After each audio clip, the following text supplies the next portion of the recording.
Praise the lord. నా ప్రియమైన సహోదరి సహోదరులారా, ప్రభు అయిన యేసు క్రీస్తు వారి నామంలో మీ అందరికీ నా శుభాభివందనాలు తెలియజేస్తున్నాను. దేవుని బిడ్డ, ఈరోజు ప్రకటన గ్రంథం 14వ అధ్యాయం 14వ వచనం నుండి 20వ వచనం వరకు మనం ధ్యానం చేయబోతున్నాం. ఇది చాలా చాలా అద్భుతమైన అంశం. దీన్ని అర్థం చేసుకున్నాము అనుకోండి, మన బాడీ మీద ఉన్న వెంట్రుకలు నిక్కబొడుచుకుంటాయి, రోమాలు నిక్కబొడుచుకుని అంటారు చూడండి. అంత అద్భుతమైన సంఘటనలు ఈ 14వ అధ్యాయంలో రాయబడి ఉన్నాయి. దేవుని బిడ్డ, ఈ అధ్యాయము మనకు అర్థం అవ్వాలి అని అంటే పరిశుద్ధాత్మ దేవుడు తప్పనిసరిగా సహాయం చేయాలి. ఈరోజు పరిశుద్ధాత్మ దేవుని సహాయంతో ఈ వాక్య మనం ధ్యానం చేయబోతున్నాము. ముందుగా ప్రార్థన చేసుకుందాం. దయచేసి అందరు కళ్ళు మూసుకోండి. ఈ అంశాలు దేవుడు మనతో అద్భుతంగా మాట్లాడలాగున ప్రార్థన చేసుకుందాం. పరిశుద్ధుడా తండ్రి, నాయనా మీకు వందనాలు ప్రభువా. భూమిని, ఆకాశాలని, సముద్రాలని, వాటిలో ఉన్న సమస్తాన్ని సృష్టించిన సర్వశక్తి గల తండ్రి అయిన దేవా మీకు స్తోత్రం నాయన. సమాధాన కర్తయగు అధిపతి అయిన యేసు క్రీస్తు ప్రభువా మీకు స్తోత్రం నాయన. పరిశుద్ధాత్మ దేవా మీకు స్తోత్రం నాయన. పరమ తండ్రి, ఈరోజు మీ వాక్యం ద్వారా మాతో మాట్లాడండి ప్రభువా. నైనా నీ వాక్య ప్రత్యక్షత మాకు అనుగ్రహించండి నాయన. యేసయ్యా, మీరు వాక్యం అయి ఉన్నారు ప్రభువా. నైనా మీ యొక్క మీరు శరీరధారిగా ప్రత్యక్షమయ్యారు తండ్రి. మీరు వాక్యమై ఉన్నారు ప్రభువా. ఈరోజు యేసయ్యా మాతో ఒక్కొక్క మాటను మాకు తెలియజేస్తూ నాయన ఈ వాక్యం అర్థమయ్యేలాగా మాకు బోధించండి నాయన. మాకు తగిన జ్ఞానం దయచేయండి తండ్రి. నీ వాక్యం వెల్లడి అవుతుండగానే ఎవరైనా వ్యాధిగ్రస్తులు, రోగులు, బలహీనత కలిగిన వారు ఎవరైనా ఈ కార్యక్రమాన్ని చూస్తూ ఉంటే వారిని ముట్టండి, తాకండి, స్వస్థపరచండి నాయన. వారికి మంచి ఆరోగ్యం దయచేయండి తండ్రి. అయ్యా, మమ్మల్ని మీ యొక్క రక్తంతో కడిగినందుకు వందనాలు. అయ్యా, మా యొక్క జీవితాల్ని మీ యొక్క హస్తంతో దీవించమని యేసు నామంలో ప్రార్థించి వేడుకొంచున్నాం తండ్రి. ఆమేన్, ఆమేన్, ఆమేన్. దేవుని బిడ్డ, ఈ ప్రకటన గ్రంథం 14వ అధ్యాయం 14వ వచనం నుండి నేను చదువుతున్నాను చూడండి. మరియు నేను చూడగా ఇదిగో తెల్లని మేఘము కనబడెను. మనుష్య కుమారుని పోలిన ఒకడు ఆ మేఘము మీద ఆసీనుడై ఉండెను. ఆయన శిరస్సు మీద సువర్ణ కిరీటమును, చేతిలో వాడిగల కొడవలియు ఉండెను. అప్పుడు మరి ఒక దూత దేవాలయంలో నుండి వెడలి వచ్చి, భూమి పైరు పండి ఉన్నది, కోతకాలము వచ్చినది, నీ కొడవలి పెట్టి కోయమని గొప్ప స్వరముతో ఆ మేఘము మీద ఆసీనుడై ఉన్న వానితో చెప్పెను.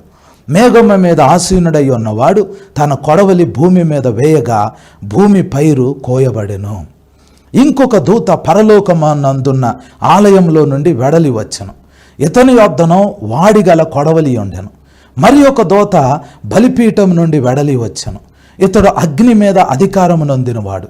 ఇతడు వాడి అయిన కొడవలి గలవానిని గొప్ప స్వరముతో పిలిచి, భూమి మీద ఉన్న ద్రాక్ష పండ్లు పరిపక్వమైనవి, వాడి అయిన నీ కొడవలి పెట్టి దాని గెలలో కోయమని చెప్పాను. కాగా ఆ దూత తన కొడవలి భూమి మీద వేసి భూమి మీదనున్న ద్రాక్ష పండ్లను కోసి దేవుని కోపమను ద్రాక్షాల పెద్ద తొట్టిలో వేసెను. ఆ ద్రాక్షాల తొట్టి పట్టణమునకు వెలుపట త్రొక్కబడెను. 100 కోసుల దూరము గుర్రముల కళ్ళము మట్టుకు ద్రాక్షాల తొట్టిలో నుండి రక్తము ప్రవహించెను. దేవుని బిడ్డ, ఈ 2 వచనాల్లో చాలా అద్భుతమైన సందేశం ఉంది. మీకు మొదట ఒక విషయం చెప్పాలి. మీలో ఎవరైనా పరలోకం వెళ్ళొచ్చారా? పరలోకం వెళ్ళి రావాలి అని అంటే దేవుడు ఆ వ్యక్తిని తీసుకెళ్తే పరలోకం వెళ్తాడు. మనం పరలోకం ఎప్పుడు వెళ్తామంటే మనం చనిపోయినప్పుడు పరలోకం వెళ్తాం, లేదా సంఘం ఎత్తబడినప్పుడు మనం పరలోకంలోకి వెళ్తాం. ఈ 2 కాకుండా మనం ప్రార్థన చేస్తున్నప్పుడు అప్పుడప్పుడు దేవుడు మనల్ని పిలుస్తాడు, పరలోకంలోకి పిలుస్తాడు. అప్పుడు మన శరీరమో, మన ప్రాణమో, మన ఆత్మ పరలోకానికి వెళ్ళింది. పరలోకంలో దేవునితో మాట్లాడిన తర్వాత మళ్ళీ దేవుడు మనల్ని తీసుకొచ్చి భూమి మీద పెడతాడు. ఇలాంటి అనుభవాలు చాలామంది భక్తులకు ఉంది. వాళ్ళు పరలోకంలోకి వెళ్ళి వచ్చేవాళ్ళు. బైబిల్లో పౌలుకి అలాంటి అనుభవం ఉంది. ఈ ప్రకటన గ్రంథం రాసిన యోహానికి అలాంటి అనుభవం ఉంది. చాలామంది భక్తులు పరలోకానికి వెళ్ళి వచ్చేవాళ్ళు. వాళ్ళ ఆత్మలో వెళ్ళేవాళ్ళు, శరీరంతో వెళ్ళేవాళ్ళు వాళ్ళకు కూడా తెలీదు, అర్థం కాదు. ఎందుకంటే వాళ్ళ ఆత్మ వాళ్ళ శరీరం రెండు ఒకేలాగా ఉంటాయి ఆత్మలో వాళ్ళు చూసుకున్నప్పుడు. అయితే ఒకవేళ ఈ లైవ్ కార్యక్రమాన్ని చూస్తున్న మీలో ఎవరైనా పరలోకాన్ని చూసి ఉంటే, పరలోకానికి వెళ్ళొచ్చి ఉంటే మీరు నిజంగా ధన్యులు. భూమి మీద మీరు బ్రతికి ఉండగానే, సంఘం ఎత్తబడకముందే పరలోకాన్ని చూశారంటే చాలా ధన్యులు. నాకు ఒక ఆంటీ గారు తెలుసు. ఆ ఆంటీ గారు చాలాసార్లు పరలోకం వెళ్ళేసి వచ్చారు. చాలామంది పరలోకానికి వెళ్ళి వచ్చారు, చూసి వచ్చారు. అయితే పరలోకంలోకి వెళ్ళామనుకోండి, పరలోకంలో దేవుడు ఉంటాడు, దేవదూతలు ఉంటారు. పరలోకంలో చాలా ఆశ్చర్యమైన సంఘటనలు ఉంటాయి. అయితే అన్నిటికంటే ముఖ్యమైన విషయం ఏంటంటే పరలోకంలో దేవాలయం ఉంది. ఆ దేవాలయంలో మందసం కూడా ఉంది పరలోకంలో. అది ఎలా ఉంటుంది చూడటానికి, ఆ దేవాలయం ఎలా ఉంటుంది అనేది మనం పరలోకం వెళ్ళిన తర్వాత దాన్ని చూసినప్పుడు అర్థమవుతుంది అని చాలామంది అంటారు. కానీ మోషే అనే భక్తుడు, ఆయన 40 రోజులు ఉపవాసం ఉండినప్పుడు దేవుడు మోషేని పరలోకంలోకి తీసుకెళ్ళాడు. పరలోకంలో ఉన్న దేవాలయాన్ని, ఆ దేవాలయం లోపల ఉన్న ఆ మందసాన్ని, ఆ దేవాలయం లోపల ఉన్న దీపస్తంభాల్ని అన్నిటినీ మోషేకి చూపించాడు. మోషేకి దేవుడు చెప్పాడు, మోషే నువ్వు భూమి మీదకి వెళ్ళిన తర్వాత ఇశ్రాయేలీల మధ్యలో నేను నివసించాలనుకుంటున్నా కాబట్టి నా కోసం ఒక ప్రత్యక్షపు గుడారాన్ని తయారు చేయి. ఇప్పుడు నువ్వు పరలోకంలో ఈ మందిరాన్ని చూస్తున్నావు కదా, ఈ మందిరం ఎలా ఉందో అలాగే ప్రత్యక్షపు గుడారాన్ని తయారు చేయి. మందిరంలో పరిశుద్ధ స్థలం ఉంది, అతి పరిశుద్ధ స్థలం ఉంది, మందసం ఉంది, దీపస్తంభం ఉంది, బలిపీఠం ఉంది. ఇవన్నీ మోషే చూశాడు. ఎగ్జాక్ట్గా మోషే చూసిన ఆ కొలతలో, ఆ ఎత్తు, ఆ పొడవు అవన్నీ మైండ్లో పెట్టుకున్నాడు మోషే. భూమి మీదకి దేవుడు మోషేని తీసుకొచ్చాడు. మోషే ఇశ్రాయేలీల దగ్గరికి వెళ్ళి ఇశ్రాయేలీలతో చెప్పాడు, పరలోకంలో ఒక ఆలయం ఉంది, ఒక మందిరం ఉంది. ఆ మందిరానికి పరిశుద్ధ స్థలం ఉంది, అతి పరిశుద్ధ స్థలం ఉంది. మందిరం బయట బలిపీఠం ఉంది, మందిరం లోపల ధూపవేదిక ఉంది, మందిరం అతి పరిశుద్ధ స్థలంలో ఆ యొక్క మందసం ఉంది. మందిరం ఈ వెడల్పు ఉంటుంది, ఈ పొడవు ఉంటుంది, ఈ ఉపకరణాలు ఉంటాయి. వీటన్నిటినీ మీరు ఆలోచించి పరలోకంలో నేను చూసిన మందిరానికి సాదృశ్యంగా ఈ భూమి మీద దాన్ని రెప్లికా తయారు చేయండి అని మోషే ఇశ్రాయేలీలకి చెప్పాడు. ఇశ్రాయేలీల్లో కొంతమంది స్కిల్ఫుల్ పీపుల్ ఉన్నారు, మంచి చేతి పని చేయగలిగిన వాళ్ళు ఉన్నారు. వాళ్ళందరూ మోషే చెప్పిన మాట విని ప్రత్యక్షపు గుడారాన్ని తయారు చేశారు. అప్పుడు మోషే పరలోకంలో తాను చూసిన దేవాలయాన్ని, అలాగే భూమి మీద వీళ్ళు తయారు చేసిన ప్రత్యక్షపు గుడారాన్ని చూశాడు. అప్పుడు రెండు ఒకేలాగున్నాయి. అప్పుడు మోషే దేవుని దగ్గరికి వెళ్ళి, నీవు చూపించిన రీతిగానే నేను చేశాను ప్రభువా అన్నాడు. సో పరలోకంలో దేవుని మందిరం ఉంది, దేవుని ఆలయం ఉంది. ఆ ఆలయము, దాని యొక్క రెప్లికా భూమి మీద ఇశ్రాయేలీలు ప్రత్యక్షపు గుడారాన్ని తయారు చేశారు. ఆలయం ఉంది.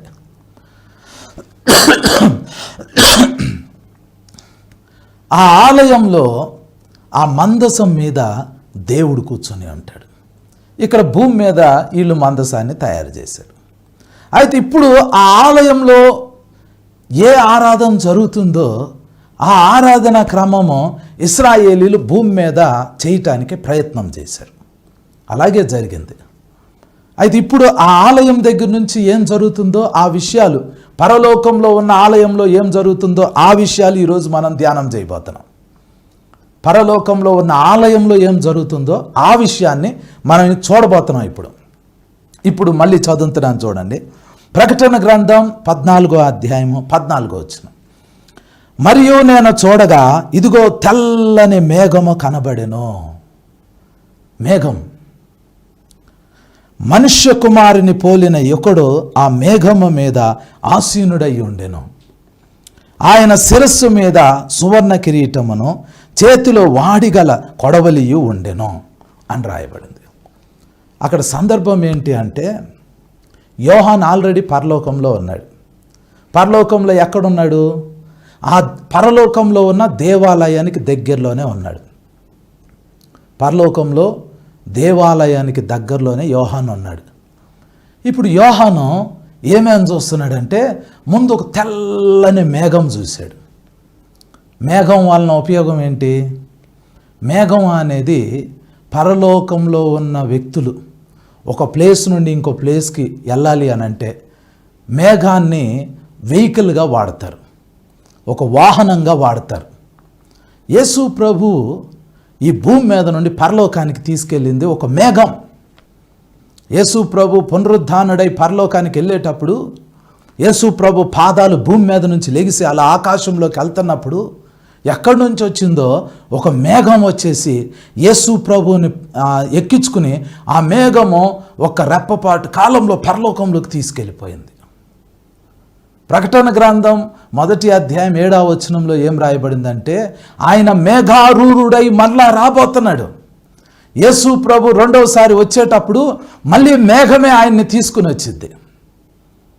మేఘము అనేది ఒక వెహికల్ లాంటిది. మేఘము అనేది ట్రాన్స్పోర్టేషన్కి ఉపయోగిస్తారు పరలోకంలో. యోహాను పరలోకంలో ఆ దేవాలయం దగ్గర కూర్చుని చూస్తూ ఉంటుంటే ఫస్ట్ ఒక మేఘం కనపడింది. 14వ అధ్యాయం 14వ వచనం, మరియు నేను చూడగా ఇదిగో తెల్లని మేఘము కనబడెను. యోహాను ఫస్ట్ చూసింది ఏంటంటే ఒక మేఘం కనబడింది. ఆ మేఘం వస్తుంది.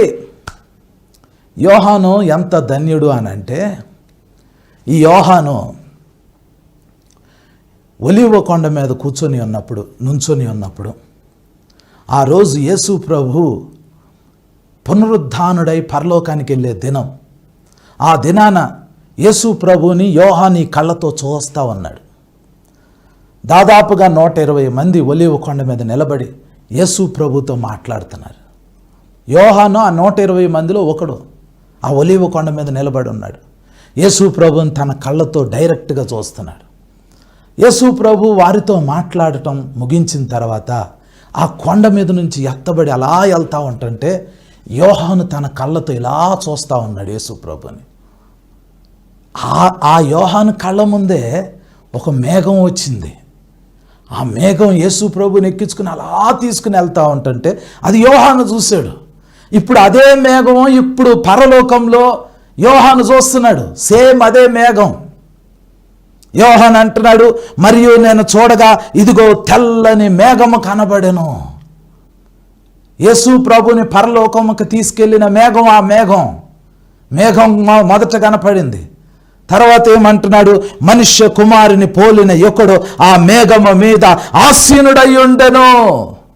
ఆ మేఘము మీద మనుష్య కుమారుని పోలిన ఒకడు ఆసీనుడై ఉండెను. ఎవరైనా లూకా సువార్తలో మాటికి లూకా యేసు ప్రభుని ఏమని పిలిచాడంటే మనుష్య కుమారుడు. లూకా పదం తన సువార్తలో రాశాడు యేసు ప్రభు గురించి, మనుష్య కుమారుడు.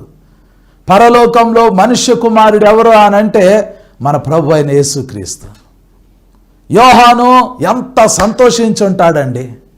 ఎందుకు అనంటే పరలోకంలో యోహాను చాలామంది దేవదూతలను చూస్తున్నాడు. దేవదూతలు మాట్లాడుతూ ఉన్నారు. కానీ ఇప్పుడు ఈ 14వ అధ్యాయం 14వ వచనం వచ్చేసరికి యోహాను ఆ పరలోకంలో ఉన్న దేవాలయం దగ్గర ఉన్నాడు. ఆ పరలోకంలో ఉన్న దేవాలయం దగ్గరికి ఒక తెల్లని మేఘం వస్తుంది. ఆ మేఘం మీద మనుష్య కుమారుని పోలిన యువకుడు ఆసీనుడై ఉన్నాడు. ఆయన మన ప్రభు అయిన యేసుక్రీస్తు ప్రభువారు తెల్లని మేఘం మీద ఆ పరలోకంలో ఆ దేవాలయం దగ్గరికి వస్తున్నాడు. ఆయన తల మీద సువర్ణ కిరీటం ఉంది. అంటే యేసు ప్రభు అధికారం కలిగిన వ్యక్తి, రాజరికపు అధికారం కలిగిన వ్యక్తి. ఆయన తల మీద బంగారు కిరీటం ఉంది. భూమి మీద ఆయనకి ఇంకా పట్టాభిషేకం జరగల. యేసుక్రీస్తు ప్రభువారు భూమి మీద రాజులకు రాజుగా సింహాసనం మీద కూర్చుని రాజ్య పరిపాలన చెయ్యాలి. ఆ ప్రవచనం ఇంకా నెరవేరలా. యేసు ప్రభు ఈ భూమి మీద కేవలం 33.5 సంవత్సరాలు మాత్రమే శరీరధారిగా జీవించారు. ఆయన పుట్టిందే రాజు అవటానికి. గాబ్రియేలు దూత మరియతో చెప్పాడు.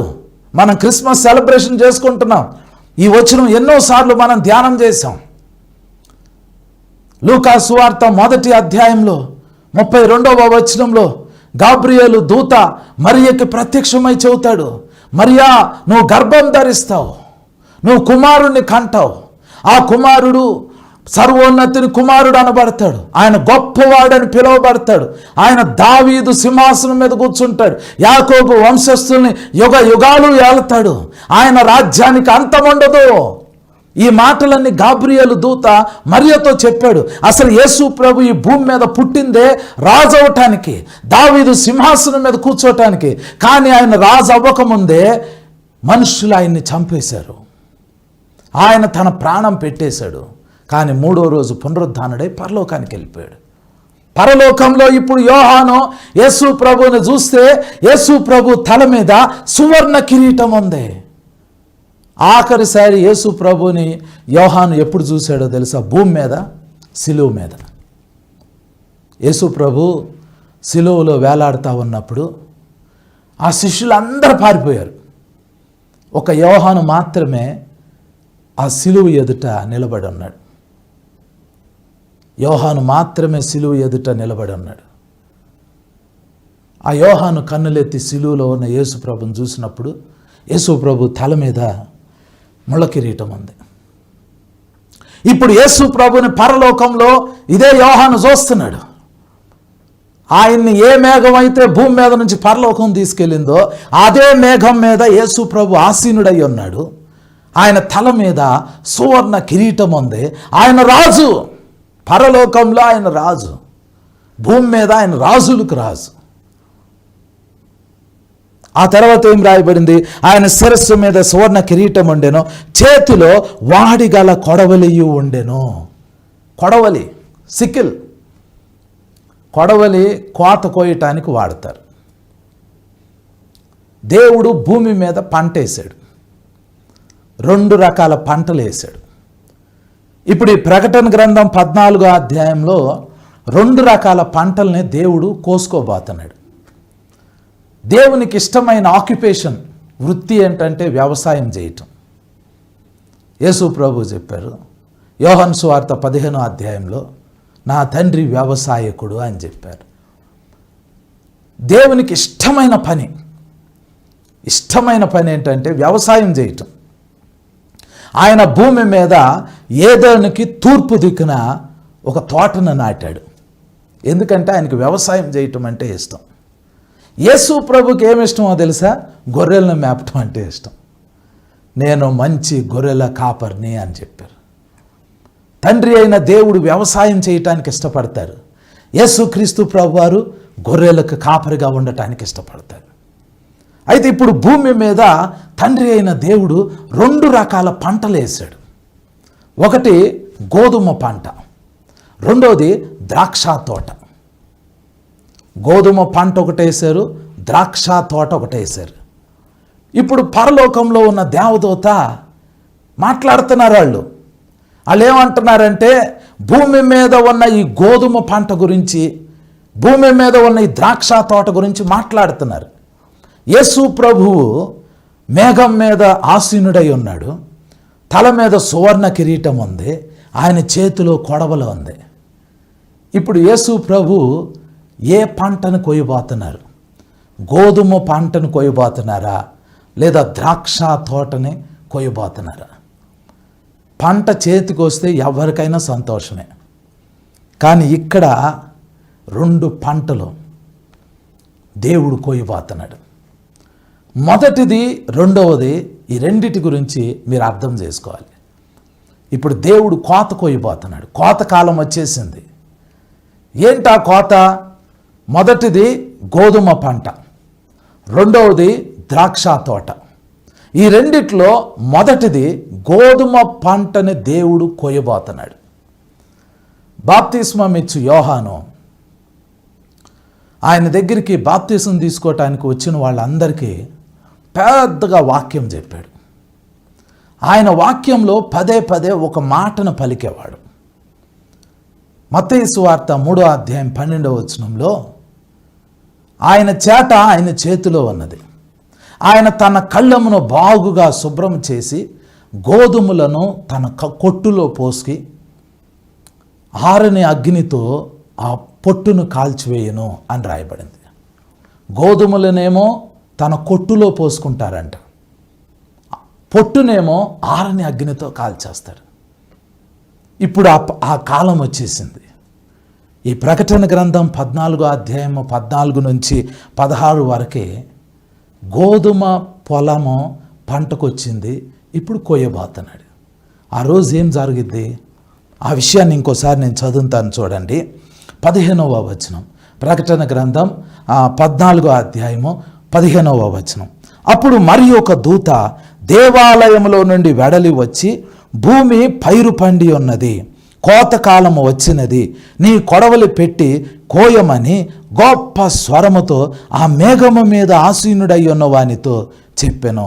మేఘము మీద ఆసీనుడై ఉన్నవాడు తన కొడవలి భూమి మీద వేయగా భూమి పైరు కోయబడెను. ఇదంతా ఎక్కడ జరుగుతుంది? పరలోకంలో జరుగుతుంది. పరలోకంలో ఎక్కడ జరుగుతుంది? పరలోకం అనేది చాలా పెద్ద స్థలం. ఆ పరలోకంలో ఒక దేవాలయం ఉంది. ఆ దేవాలయం దగ్గర ఈ సంఘటనలన్నీ జరుగుతున్నాయి. యోహాను ఆ దేవాలయం దగ్గరే నిలబడి ఉన్నాడు. ఒక మేఘము ఆ దేవాలయం దగ్గరికి వచ్చింది. ఆ మేఘం మీద యేసు ప్రభు ఆసీనుడై ఉన్నాడు. ఆయన తల మీద సువర్ణ కిరీటం ఉంది, ఆయన చేతిలో కొడవలు ఉంది. దేవాలయంలో నుంచి బయటకు వచ్చిన ఒక దేవదూత ఆ మేఘం మీద కూర్చున్న యేసు ప్రభుకి చెబుతున్నాడు, అయ్యా భూమి మీద పైరు పండింది, గోధుమ పంట పండిపోయి ఉంది, నీ కొడవలి భూమి మీద అయ్యి కోతకాలం స్టార్ట్ అయిపోతుంది, కోత కోయివారు కోస్తారు, నీ కొడవలి భూమి మీద అయ్యి. వెంటనే యేసు ప్రభు ఆ మేఘం మీద నుంచి ఆ దేవాలయం దగ్గర నుండి తన చేతిలో ఉన్న కొడవలని భూమి మీదకి ఇలా వదిలేరు. ఆ కొడవలి భమ్ అని భూమి మీద పడింది. ఇప్పుడు భూమి మీద కోత స్టార్ట్ అయింది. ఏ కోత? గోధుమ పంట కోయబడుతుంది. గోధుమ పంట కోయబడింది. ఇది ఒక ప్రవచనం. ఇది ఎప్పుడు నెరవేరిద్ది? దీనికి సంబంధించిన వివరణ బైబిల్లో మనకు ఎక్కడుంది? మనకి బైబిల్లో మత్తయి సువార్త 13వ అధ్యాయంలో దీనికి సంబంధించిన వివరణ రాయబడి ఉంది. నేను చదువుతాను చూడండి. మత్తయి సువార్త 13వ అధ్యాయంలో ఈ వివరణ అంతా రాయబడింది. మత్తయి సువార్త 13వ అధ్యాయము 24వ వచనం నుండి నేను చదువుతున్నాను. ఆయన మరి ఒక ఉపమానము వారితో చెప్పాను. ఏమనగా, పరలోక రాజ్యము తన పొలంలో మంచి విత్తనం విత్తిన ఒక మనుష్యుని పోలి ఉన్నది. మనుష్యులు నిద్రించుచుండగా అతని శత్రువు వచ్చి గోధుమల మధ్యను గురుగులు విత్తిపోయాను. మొలకలు పెరిగి గింజ పట్టినప్పుడు గురుగులు కూడా అగపడెను. అప్పుడు ఇంటి యజమానుని దాసులు అతని యొద్దకు వచ్చి, అయ్యా, నీవు నీ పొలములో మంచి విత్తనం విత్తితివి కదా, అందులో గురుగులెక్కడ నుండి వచ్చినవని అడిగిరి. ఇది శత్రువు చేసిన పని అని అతడు వారితో చెప్పగా, ఆ దాసులు, మేము వెళ్ళి వాటిని పెరికి కూర్చుట నీకిష్టమా అని అతనిని అడిగిరి. అందుకు అతడు, వద్దు, గురుగులను పెరుకుచుండగా వాటితో కూడా ఒకవేళ గోధుమలను పెళ్ళగింతురు, కోతకాలము వరకు రెంటిని కలిసి ఎదగనీయుడి. కోతకాలమందు గురుగులను ముందుగా కూర్చి వాటిని కాల్చివేయుటకు కట్టలు కట్టి గోధుమలను నా కొట్టులో చేర్చి పెట్టుడని కోతగాండ్రుతో చెప్పుదుననెను అని రాయబడింది. దేవుని బిడ్డ, ఈ ఉపమానం అర్థం అవ్వాలి. ఇది యేసు ప్రభు చెప్పారు. ఇది ప్రవచనం, ఇది నెరవేరిద్ది. ఉపమానం ఏంటి అని అంటే, మిడిల్ ఈస్ట్లో వాళ్ళ శత్రువుల మీద పగ తీర్చుకోవటానికి వాళ్ళు పొలము పంటలో విత్తనాలు జల్లి వెళ్ళిపోతే రాత్రి టైంలో శత్రువులు వేరే విత్తనాలు తీసుకెళ్ళి పొలంలో జల్లేసేవాళ్ళు. అప్పుడు పంట నా లాస్ అయిపోయేది. ఈ గురుగులు ఏం చేస్తాయి అనంటే, ఎప్పుడైతే గోధుమ చేలో గోధుమల యొక్క విత్తనాలు జల్లేసి యజమాని వెళ్ళిపోయాడో, శత్రువు వచ్చి గురుగులు వాటిల్లో జల్లినప్పుడు గురుగులు ఏం చేస్తాయి అనంటే, గోధుమ గింజకి వెళ్ళాల్సిన బలమైన సారము ఈ గురుగులు పీక్కుంటాయి. గురుగులు కూడా ఎదుగుతాయి. గోధుమలు గురుగులు కలిసి ఒకే పొలంలో ఎదుగుతున్నప్పుడు గోధుమలు బలహీనపడతాయి. గోధుమలకి భూమిలో సారం కావాలి. ఆ సారాన్ని ఎక్కువగా గురుగులు తీసుకుంటాయి. ఇవి కలిసి ఎదిగేటప్పుడు రెండు మొక్కలు ఒకేలాగుంటాయి. కానీ అవి ఫలించినప్పుడు గోధుమ చెట్టేదో గురుగులు ఏంటో అప్పుడు అర్థమైంది. అయితే ఈ విత్తనాలు శత్రువు జల్లాడు. ఒక మనుష్యుడు తన పొలంలో మంచి విత్తనాలు జల్లి ఆ పంటను అనుభవిద్దామని అనుకునే లోపు శత్రువు గురుగులు చల్లెళ్ళటం ద్వారా యజమానికి నష్టం వచ్చింది. పనివాళ్ళు వెళ్ళి ఆ మొక్కలు ఎదుగుతున్నప్పుడు గురుగుల్ని గుర్తుపెట్టారు. ఆ పనివాళ్ళు యజమాని దగ్గరికి వెళ్ళి చెప్తారు, అయ్యా మీరు మంచి విత్తనాలు జల్లారు, కానీ గురుగులు కూడా మొలిసినాయి. అప్పుడు యజమానుడు ఐడెంటిఫై చేశాడు, ఇది నా పని కాదు, ఇది శత్రువు పని. పనివాళ్ళు అంటున్నారు, మరి మేము పొలంలోకి దిగుతాం, మెల్లిగా గురుగులన్నిటిని ఏరేస్తాము అని అన్నారు. యజమాని అంటాడు, లేదు మీరు పొలంలో దిగొద్దు.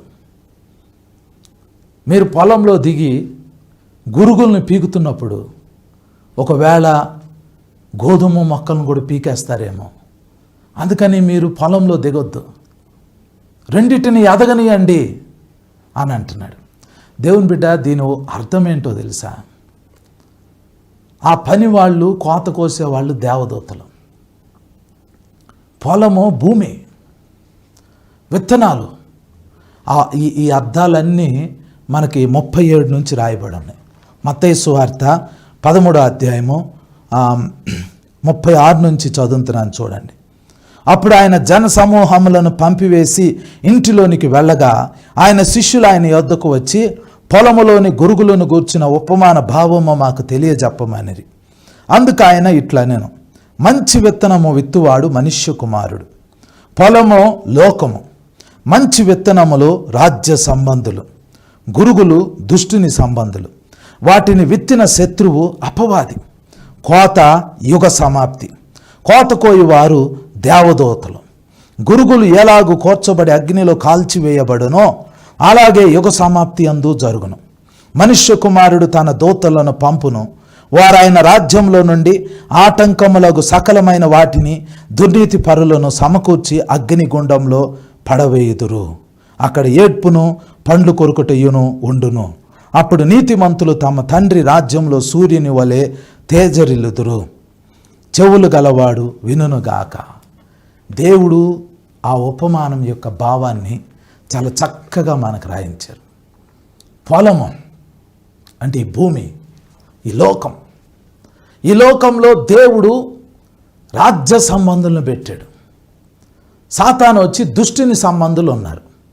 మీకు బాగా అర్థం కావాలి అని అంటే, మనమున్న స్థలంలోనే సాతానుడు కొంతమంది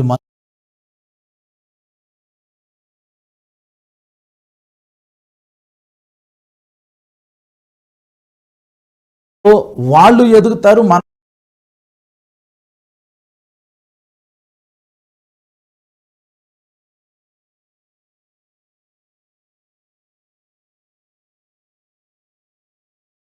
నువ్వు భూమి మీద రాజ్య సంబంధులను పెట్టావు,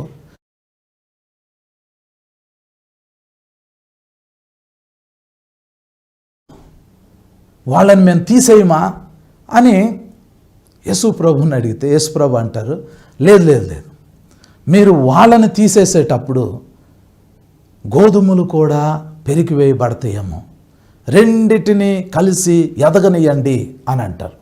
మీరు కోపం తెచ్చుకోవద్దు, ఒక చిన్న ఉపమానం చెప్తాను.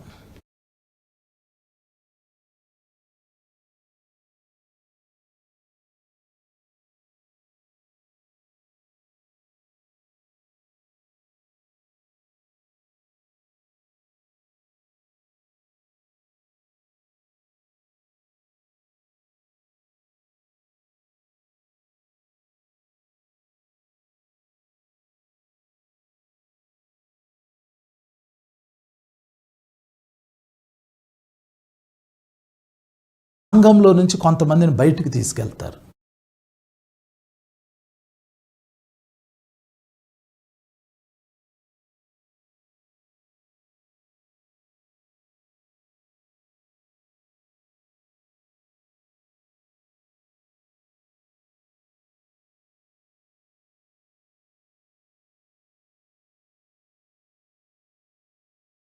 దేవుడు అంటాడు, లేదు, ఆ తప్పు బోధ చేసే వాళ్ళని చంపేటప్పుడు వాళ్ళ పక్కనే రాజ్య సంబంధులు కూడా నిలిచి ఉంటారు, వాళ్ళని కూడా చంపేస్తారు మీరు, కాబట్టి అలా చేయొద్దు అని అన్నారు.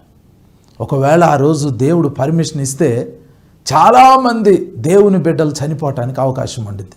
దేవదూతలు వచ్చారు అని అంటే వాళ్ళు దుష్టుణ్ణి చంపేటప్పుడు మంచి వాడిని కూడా చంపడానికి అవకాశం ఉంది. అందుకని దేవుడు అన్నాడు, ఇప్పుడు కాదు మీరు చంపేది, మీరు ఆ గురుగుల్ని తీసేసేది ఇప్పుడు కాదు, యుగ సమాప్తి వరకు ఆగండి, కోతకాలం వరకు ఆగండి. కోతకాలం రోజు మీరేం చేస్తారంటే మొదట గోధుమల్ని తీసి నా కొట్టులో వేయండి, తర్వాత గురుగుల్ని తీసుకెళ్ళి అగ్నిలో వేయండి అని దేవుడు చెప్పాడు. సో పరలోకంలో ఉన్న దేవదూతలు ఎదురు చూస్తున్నారు, వాళ్ళు మనల్ని అందరినీ చూస్తున్నారు. మనం దేవుని బిడ్డలమే, దుష్టుని బిడ్డలు కొంతమంది ఉన్నారు, వాళ్ళు దుష్టత్వాన్ని చేస్తూ ఉన్నారు. దేవదూతలు చూస్తున్నారు, భరిస్తున్నారు, వాళ్ళు ఏం అంటలేదు. వాళ్ళ కోపం వస్తుంది, ఎందుకంటే వాళ్ళే పని వాళ్ళు. ఈ లోకం పొలము, మనం రాజ్య సంబంధులం. మనల్ని పాడు చేస్తున్నప్పుడు, మనల్ని ఎదగనీయకుండా చేస్తున్నప్పుడు, మనం తినాల్సిన ఫలము మనం తినకుండా దుష్టుడు తనకు సంబంధించిన వాళ్ళని మన పక్కన పెట్టి మనల్ని నాశనం చేస్తున్నప్పుడు దేవదూతలకి కోపం వస్తూ ఉంది. దేవుడు ఆపుతున్నాడు. ఇప్పుడు యుగ సమాప్తి వచ్చే సమయానికి కోతకాలం వచ్చేసింది. ఇప్పుడు కోతకాలం అప్పుడు ఇప్పుడు ఏమవుతుంది అని అంటే యేసు ప్రభు పరలోకంలో నుండి తన కొడవలి భూమి మీదకి రిలీజ్ చేస్తాడు. ఎప్పుడైతే ఆ కొడవలి భూమి మీదకి రిలీజ్ అవుతుందో అప్పుడు దేవదూతలో వాళ్ళు ఫుల్ పవర్తో యాక్టివేట్ అవుతారు. ఆ రోజు మొదటిగా ఏం జరిగిద్దంటే సంఘం ఎత్తబడిద్ది. సంఘం ఎత్తబడటం అంటే భూమి మీద ఉన్న మంచి గోధుమలన్నీ భూమి మీద నుంచి లెగిసి కొట్టులో పోయబడతాయి, పరలోకపు కొట్టులోకి వెళ్ళిపోతాయి. మంచి గోధుమలు ఇక భూమి మీద ఉండవు. మంచి గోధుమలు భూమి మీద నుంచి ఎత్తబడి పరలోక రాజ్యంలో దేవుని సన్నిధిలో కొట్టులో పోయబడి భద్రంగా ఉంచబడతారు. మరి విడవబడిన వాళ్ళు పొట్టు, విడవబడిన వాళ్ళు పొట్టు. ఆ పొట్టుని బైబిల్ చెప్తుంది ఆరని అగ్నితో ఆ పొట్టుని కాల్చివేస్తారు. దేవుని బిడ్డ, 7 ఏళ్ల శ్రమల కాలం రాబోతుంది. 7 ఏళ్ల శ్రమల కాలంలో 666వ ముద్ర వచ్చింది. 666వ ముద్ర వేయించుకున్న వాళ్ళెల్లా గురుగులే. 666వ ముద్ర వేయించుకునే వాళ్ళందరూ గురుగులే, విడవబడే వాళ్ళందరూ గురుగులే. ఆకాశంలో కడబోర మోగిద్ది. కడబోర మోగిన వెంటనే సంఘం ఎత్తబడిద్ది. సంఘం ఎత్తబడేటప్పుడు మీరు నేను గమనించాల్సింది ఏంటంటే మనము మంచి గోధుమగా గనక ఉంటే ఎత్తబడే సంఘంలో మనం ఉంటాం. మంచి గోధుమ కాదు అనుకోండి, విడవబడతాం. విడవబడిన వ్యక్తి ఆరని అగ్నితో ఆ వ్యక్తి కాల్చబడతాడు. ఇది మొదటి కోత. 2 కోత కాలాలు ఉన్నాయి. 2 పంటలు కోయబడబోతున్నాయి. మొదట గోధుమలు కోయబడతాయి. శ్రేష్టమైన గోధుమలు పరలోకంలోకి వెళ్ళిపోతాయి. విడవబడిన గోధుమలు నరకానికి వెళ్ళిపోతాయి. అది మొదటి కోత. తర్వాత ఏం రాయబడింది? తర్వాత వచనం చదువుతాను చూడండి. ప్రకటన గ్రంథం 14వ అధ్యాయం 17వ వచనం. ఇంకొక దూత పరలోకమునందున్న ఆలయంలో నుండి వెడలి వచ్చెను. యోహాను, నేను మళ్ళీ చెబుతున్నాను, యోహాను మళ్ళీ అక్కడే నిలబడి దర్శనం చూస్తున్నాడు. ఇదంతా దేవాలయం దగ్గర జరుగుతుంది, పరలోకంలో ఉన్న దేవాలయం దగ్గర జరుగుతుంది. యోహాను దేవాలయం బయట నిలబడి ఉన్నాడు. యోహాను ఇప్పుడు రెండోది ఏం చూస్తున్నాడంటే ఇంకొక దూత పరలోకమందున్న ఆలయంలో నుండి వెడలి వచ్చెను. యోహాను ఆలయం లోపల ఎవరెవరు ఉన్నారో చోట్ల యోహాను ఆలయం బయట నిలబడి ఉన్నాడు. ఈలోపు ఆలయం బయట లోపల నుండి ఇంకొక దూత వచ్చాడు. ఆ దూత 17వ వచనం చదువుతున్నాను చూడండి. ప్రకటన గ్రంథం 14:17. ఇంకొక దూత పరలోకమునందున్న ఆలయంలో నుండి వెడలి వచ్చెను. ఇతని యొద్దను వాడిగల కొడవలి ఉండెను. మరి ఒక దూత బలిపీఠం నుండి వెడలి వచ్చెను.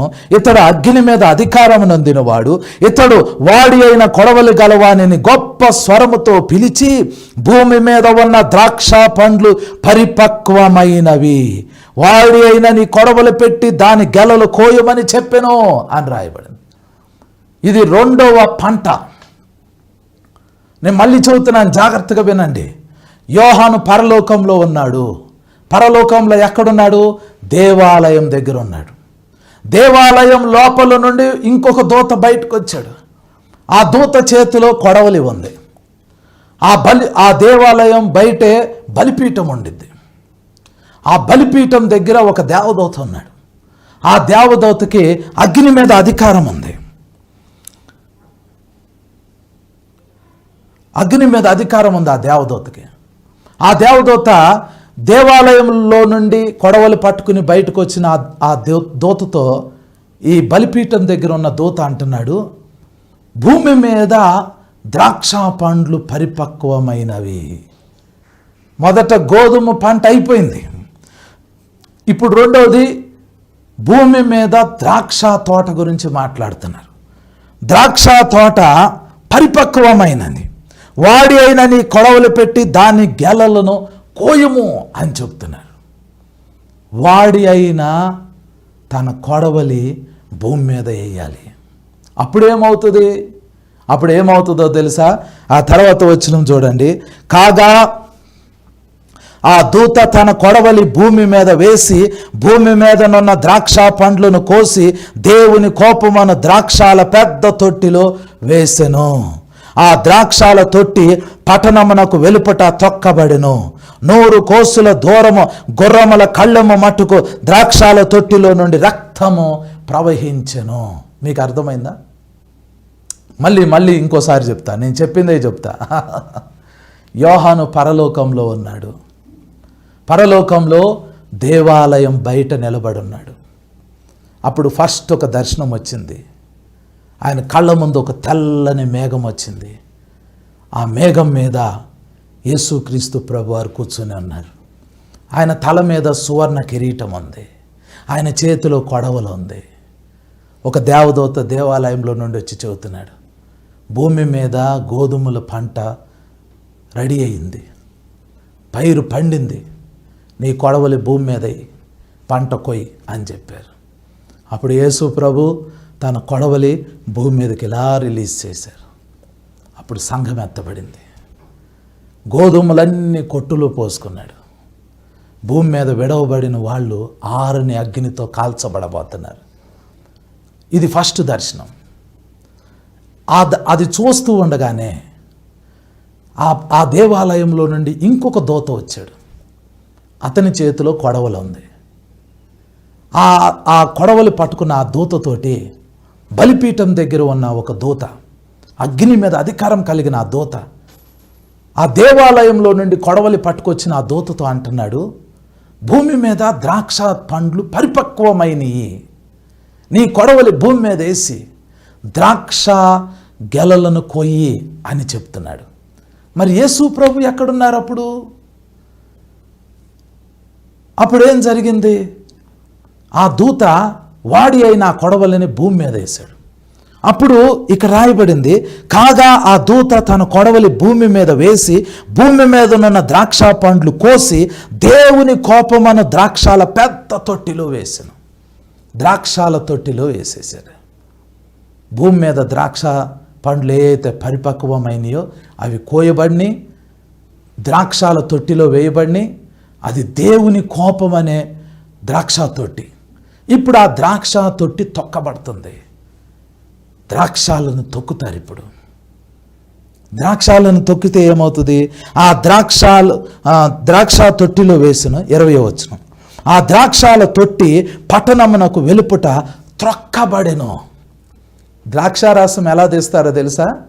మిక్సీలో వేసి చేయరు, ఒక తొట్టిలో వేసి కాళ్ళతో తొక్కుతారు. ద్రాక్షాలని కాళ్ళతో తొక్కుతారు. అప్పుడు దాంట్లో నుంచి జ్యూస్ బయటకు తీస్తారు. ద్రాక్ష తొట్టిలో మనుషులే దిగి కాళ్ళతో తొక్కుతారు. దేవదూత పరలోకం నుండి కొడవలిని భూమి మీద వేసి ఆ వచ్చిన కొడవలి ద్రాక్ష గెలలన్నీ కట్ చేసి ద్రాక్ష తొట్టిలో వేస్తే ఇప్పుడు ఆ ద్రాక్ష తొట్టిని ఎవరో ఒకళ్ళు తొక్కాలి. ఎవరు తొక్కుతారు అని అంటే ఆ ద్రాక్ష తొట్టిని తొక్కేది మన ప్రభు అయిన యేసుక్రీస్తు. అసలు ఇంతకీ ఈ అర్థం ఏంటి? దీని అర్థం ఏంటి? ఈ ప్రవచనం ఎప్పుడు నెరవేరుద్ది? ఈ ప్రవచనం ఎప్పుడు నెరవేరుద్ది అంటే క్రీస్తు విరోధి, అబద్ధపు క్రీస్తు, నాశన పుత్రుడు, నాశన పాత్రుడు అని పిలువబడే ఆ యాంటీ క్రైస్ట్ వాడు ఈ భూమి మీద ఇశ్రాయేలు దేశం మీద యుద్ధం చేయటానికి భూమి మీద ఉన్న అన్ని దేశాలని ఒక్కటి చేసి యుద్ధం చేయటానికి బయలుదేరతాడు. ఇంకా యాంటీ క్రైస్ట్ రాల. క్రీస్తు విరోధి అనేవాడు వస్తాడు. వాడు వచ్చి భూమి మీద ఇప్పుడు 197 దేశాలు ఉన్నాయి. ఈ 197 దేశాల్లో ఒక్క ఇశ్రాయేలు దేశం మీద మిగిలిన 196 దేశాలని యుద్ధానికి తీసుకొస్తాడు. ఎవరు? క్రీస్తు విరోధి. వాడు యుద్ధానికి తీసుకొస్తాడు. యుద్ధానికి తీసుకొచ్చినప్పుడు ఏమవుతుంది? జకరియా గ్రంథం 14వ అధ్యాయం 1వ వచనం నుండి నేను చదువుతున్నాను చూడండి. ఇదిగో యెహోవా దినము వచ్చుచున్నది, అందు మీ యొద్ద దోచబడిన సొమ్ము పట్టణంలోనే విభాగింపబడును. ఏలయనగా యెరూషలేము మీద యుద్ధము చేయుటకు నేను అన్యజనులనందరినీ సమకూర్చబోచున్నాను. దేవుని బిడ్డ, ఇప్పుడు ఇశ్రాయేలు దేశంలో యుద్ధం జరుగుతుంది. అది చాలా దినాల నుంచి యుద్ధం జరుగుతుంది. ఇంకా యుద్ధం అయిపోలా.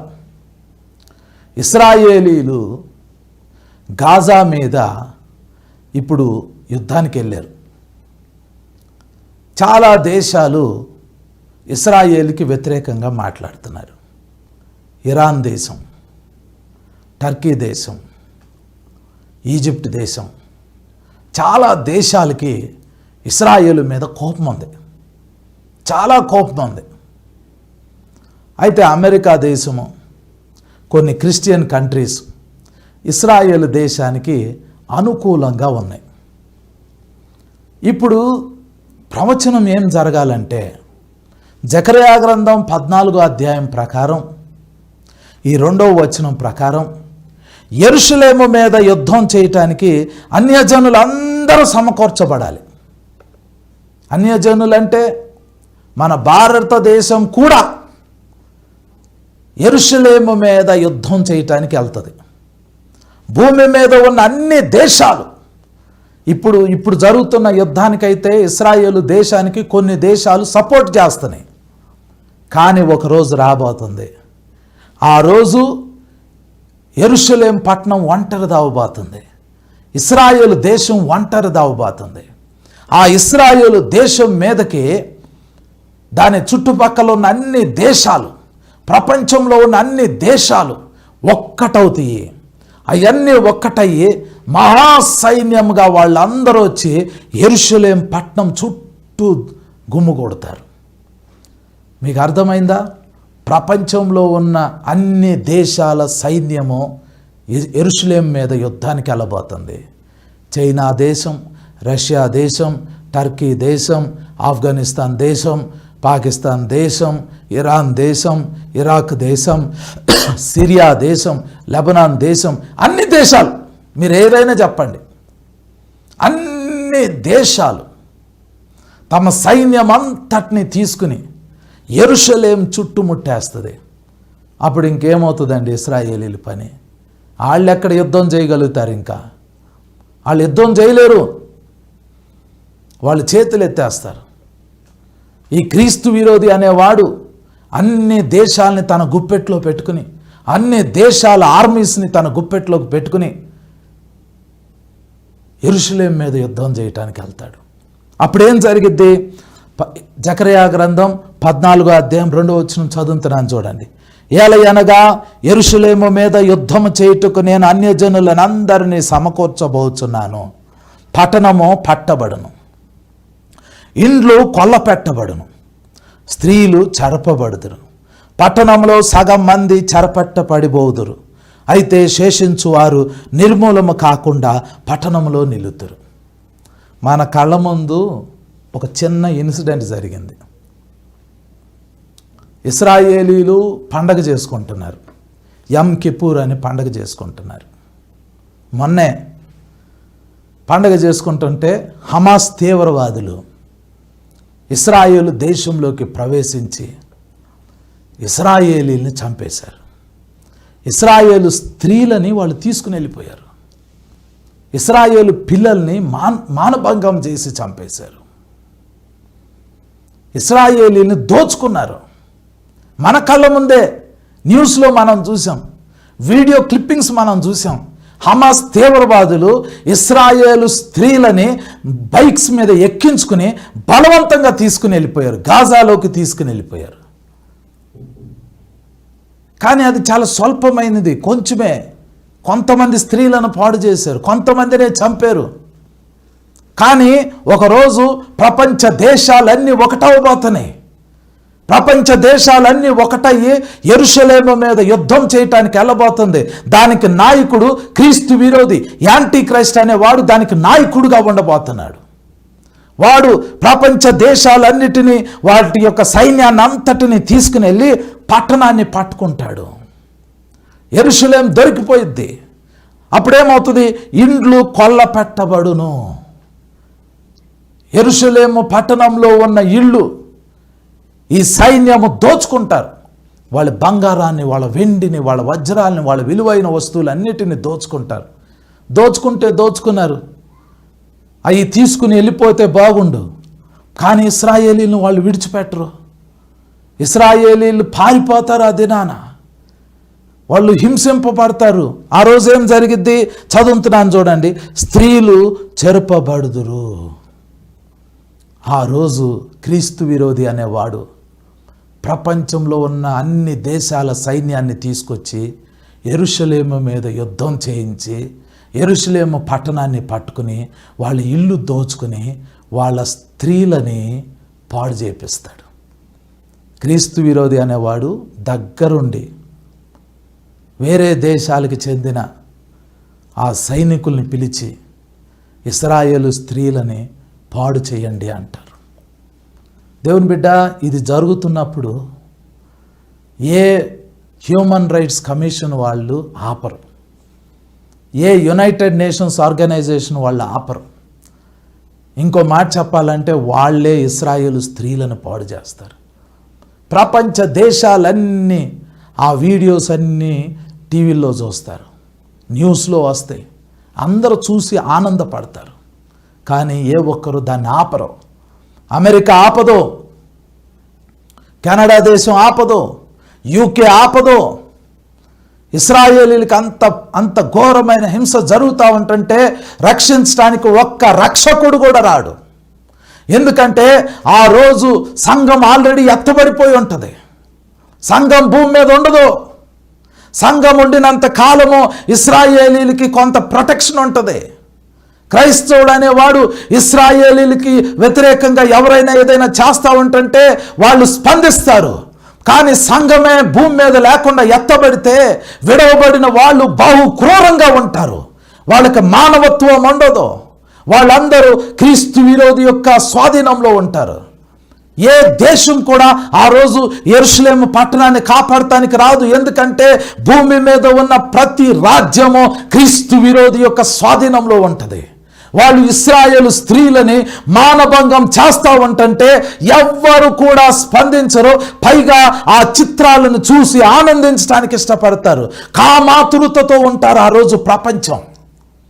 ఎందుకంటే పరిశుద్ధులు అనేవాళ్ళు భూమి మీద ఉండరు. ఆ టైంలో పరిశుద్ధులు భూమి మీద నుంచి ఎత్తపడ్డారు. మొదట గోధుమ పంట కోయబడింది. గోధుమలు కొట్టులో పోయబడిని, గోధుమలు పరలోకంలోకి వెళ్ళిపోయినాయి. విరవబడింది పొట్టు ఆ రోజు ఆనందించిద్ది. క్రీస్తు విరోధి యొక్క సైన్యంగా మారిపోయింది ప్రపంచం. ఇశ్రాయేలీని చెరిపేస్తారు, స్త్రీలను చెరుపుతారు. తర్వాత చూడండి, పట్టణంలో సగం మంది చెరపట్టబడిపోవుదురు. ఇశ్రాయేలీల్లో చాలామందిని అరెస్ట్ చేసి జైల్లో పెడతారు, వాళ్ళని చిత్రహింసలు పెడతారు, భయంకరమైన చిత్రహింసలు పెడతారు. ఈరోజు ఇశ్రాయేలీలు క్రైస్తవుల్ని చాలా హీనంగా చూస్తున్నారు. కానీ ఆ క్రైస్తవులే ఇశ్రాయేలీల కొరకు ప్రార్థన చేస్తున్నారు, వాళ్ళ రక్షణ కొరకు ఎదురు చూస్తున్నారు. కానీ క్రైస్తవులు అనేవాడు సంఘం ఎత్తబడితే ఇశ్రాయేలీల కోసం మాట్లాడే వాళ్ళు ఎవరు ఉండరు. ఇశ్రాయేలీలు చెరపట్టబడతారు. ఇంకా ఏం జరగబోతుందండి ఆ రోజు? అయితే శేషించిన వారు నిర్మూలన కాకుండా పట్టణంలో నిలుతురు. శేషించిన వారు, మిగిలిపోయిన వారు పట్టణంలో నిలుతురు. యేసు ప్రభు ఒక ప్రవచనం చెప్పాడండి. నాశనకరమైన హేయ వస్తువు పరిశుద్ధ స్థలంలో పెట్టుట మీరు చూచినప్పుడు యోదయాలో ఉన్నవాడు కొండకు పారిపోవాలి అని చెప్పాడు. క్రీస్తు విరోధి అనేవాడు వాడు యెరూషలేములో ఉన్న దేవాలయంలో హేయమైన ఒకటి తీసుకొచ్చి పెట్టినప్పుడు, వాడే వచ్చి ఆ సింహాసనం మీద కూర్చున్నప్పుడు, ఇశ్రాయేలు పరిశుద్ధ దేవుని ఆలయంలో వాడి బొమ్మ పెట్టినప్పుడు, వాడి విగ్రహాన్ని ప్రతిష్ఠించినప్పుడు, వాడే స్వయంగా వెళ్ళి అతి పరిశుద్ధ స్థలంలో కూర్చుని నేనే దేవుణ్ణి అన్నప్పుడు ఇశ్రాయేలీలు పారిపోవాలి. ఆ రోజు మత్తయి సువార్త 24వ అధ్యాయం 15వ వచనంలో రాయబడింది, ఇశ్రాయేలీలు పారిపోవాలి. పారిపోతే, స్త్రీలు పారిపోతే, పురుషులు పారిపోతే అప్పుడు వాళ్ళ స్త్రీలు చెరపట్టబడరు, వాళ్ళ స్త్రీలు చెరపబడరు, వాళ్ళ పురుషులు జైళ్ళలోకి వెళ్ళరు. కానీ కొంతమంది స్త్రీలు పరిగెత్తలేరు, కొంతమంది పురుషులు పరిగెత్తలేరు, వాళ్ళు ఉండిపోతారు. క్రీస్తు విరోధి తన సైన్యంతో వచ్చినప్పుడు కొంతమంది పారిపోతారు. ఎక్కడికి పారిపోతారు? వాళ్ళు ఎక్కడికి పారిపోతారు అని అంటే, వాళ్ళు ఏదోము దేశంలోకి పారిపోతారు. ఏదోము దేశంలో బోస్రా అనే ఒక ప్రాంతం ఉంది. దాన్ని ఇప్పుడు ప్రజెంట్ ఈ దినాల్లో పెట్రా అని పిలుస్తారు. ఏదోము దేశంలో కొండకి పారిపోతారు, అక్కడ దాక్కుంటారు. పెట్రా అనే ప్రదేశంలో దాక్కుంటారు. యేసుక్రీస్తు ప్రభువారిని ఇశ్రాయేలీలు సిలువేశారు, చంపేశారు. కానీ ఇప్పుడు కొద్ది రోజుల్లో ఏమవుతుంది అంటే, క్రీస్తు విరోధి వచ్చి ఇశ్రాయేలీల దగ్గరికి వచ్చి, నేను మీ రక్షకుణ్ణి, నేను మిమ్మల్ని కాపాడుతాను, నేను మీకు సమాధానం ఇస్తాను, నేను మిమ్మల్ని ప్రేమిస్తున్నాను అని మాయ మాటలు చెప్పి ఇశ్రాయేలీల్లో అనేకులతో 7 సంవత్సరాలు నిబంధన చేస్తాడు. దానియేలు గ్రంథం 9వ అధ్యాయం 27వ వచనం ప్రకారము ఆ ధర్మ విరోధి వాడు వచ్చి ఇశ్రాయేలీల్లో అనేకులతో 7 సంవత్సరాల పాటు నిబంధన చేస్తాడు. ఆ 7 సంవత్సరాల్లో మొదటి 3.5 సంవత్సరాలు వాడు ఇశ్రాయేలీని ప్రేమిస్తాడు, ఇశ్రాయేలీని కౌగిలించుకుంటాడు, ఇశ్రాయేలీని ముద్దు పెట్టుకుంటాడు, వాళ్ళు అడిగిందల్లా చేస్తాడు. ఎప్పుడైతే మొదటి 3.5 సంవత్సరాలు అయిపోయిద్దో ఆ టైంలో వాడి పొలిటికల్ పొజిషన్ బాగోదు, వాడికి పవర్ అంతా పోతున్నట్టు అనిపిస్తుంది. ఆ మొదటి 3.5 సంవత్సరాలు వాడు ఇశ్రాయేలీలతో నమ్మకంగా ఉండినట్టు నటించాడు. ఎప్పుడైతే మొదటి 3.5 సంవత్సరాలు అయిపోయిద్దో అప్పుడు వాడికి ఇశ్రాయేలీల మీద పగ వచ్చేసింది. వాడు ఇశ్రాయేలీని హింసించాలనుకుంటాడు. అందుకని ఇశ్రాయేలీలు కట్టుకున్న దేవుని ఆలయంలోకి ఈ క్రీస్తు విరోధి అనేవాడు డైరెక్ట్గా వెళ్ళిపోయి అతి పరిశుద్ధ స్థలంలో వాడి విగ్రహాన్ని పెట్టిస్తాడు. అతి పరిశుద్ధ స్థలంలో వాడే కూర్చుంటాడు. వాడంటాడు, నేనే దేవుణ్ణి, మీరు ఇన్ని రోజులు పరలోకంలో ఉన్న దేవునికి ఏ బలులైతే అర్పించారో అయ్యకి ఈ రోజు నుంచి అర్పించకూడదు, నన్ను దేవుడిగా ఆరాధించండి, నాకు బలులు అర్పించండి, నన్ను పంపిన సాతాన్ని మీ దేవుడిగా అంగీకరించండి. ఈ విధంగా వాడు దేవదూషణకరమైన మాటలు మాట్లాడతాడు.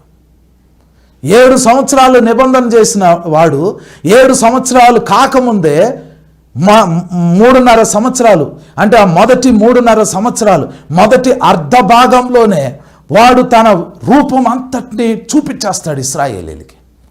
ఇశ్రాయేలీల భూమి మీద లేకుండా చెయ్యాలి అని అనుకుంటాడు వాడు. ఇశ్రాయేలీలు ఆ రోజు పారిపోతారండి.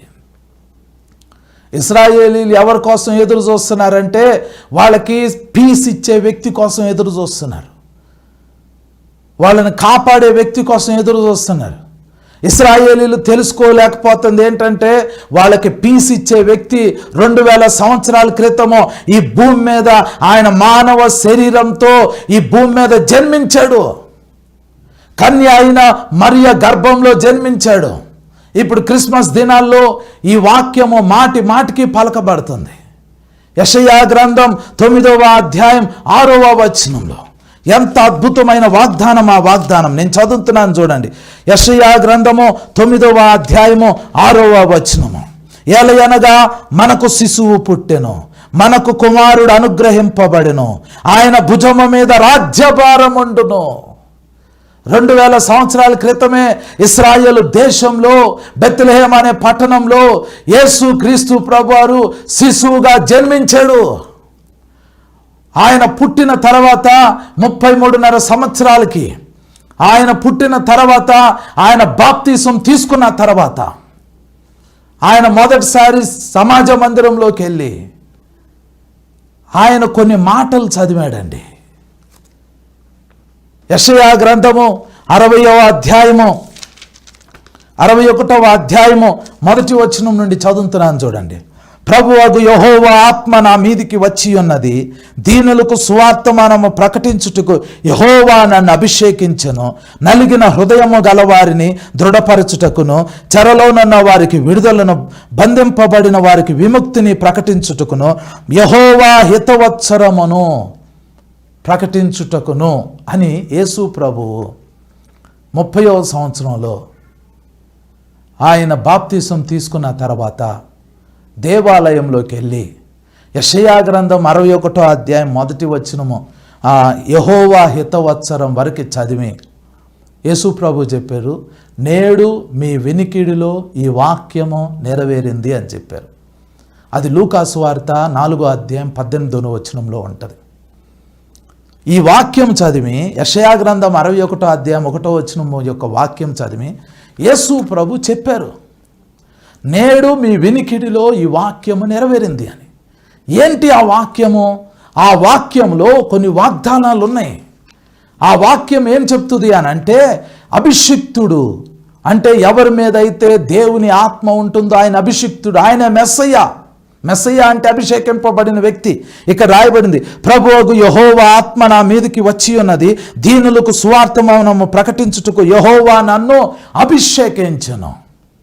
యెషయా గ్రంథం 61వ అధ్యాయం 1వ వచనం ప్రకారము 30వ సంవత్సరంలో యేసు ప్రభు సినగాగులో నిలబడి ఈ వాక్యం చదివి తానే అభిషేకింపబడిన అభిషిక్తుడు మెస్సయ్య అని నిరూపించుకున్నాడు. కానీ వాళ్ళు గుర్తుపట్ల.